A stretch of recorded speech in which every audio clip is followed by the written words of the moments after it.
Hi, this is Keith Shabba, your friend in the mortgage business, and today we're discussing VA seller concessions. One of the more attractive features of the VA loan is the lack of limitations on seller-paid concessions. When negotiating the purchase of any home, one of the most effective tools to reducing the closing cost of the home loan is using the VA loan combined with seller concessions.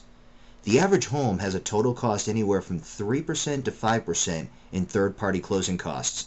These costs are addressed in the closing cost video.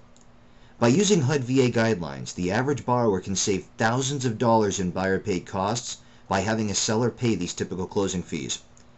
Be sure when negotiating your purchase contract that you ask for the closing cost concessions. Most lenders, including VA HUD insured loans, will allow up to 4% in seller concessions. With conventional loans, lenders can place limits on home buyers' ability to ask for seller-paid closing costs. These limits can reduce to the amount of 3% or can even be completely strip your ability to even get seller concessions at all.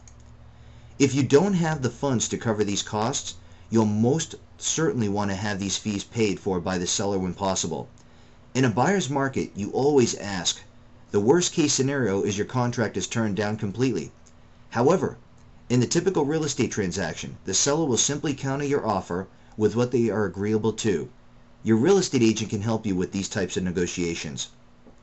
Seller-paid concessions can pay the actual costs to close on your home purchase up to the percentage agreed to. The third-party fees can cover your prepaid items, which include homeowners insurance, property taxes through the end of the tax year, along with title insurance fees and your lender fees.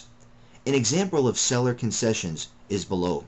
For example, if you purchase a home for $100,000, your typical cost to close would break down similar to this below. First off, you don't have a down payment with a VA loan, so it's 100% down payment. But say your closing costs are 4% in closing costs, which equal $4,000. That means your total amount, if you get no seller concessions to the closing table, will be $4,000. But by negotiating your closing cost concessions into your contract, you can reduce the amount of funds you need to close to zero. This is Keith Shabba, your friend in the mortgage business, and thanks again.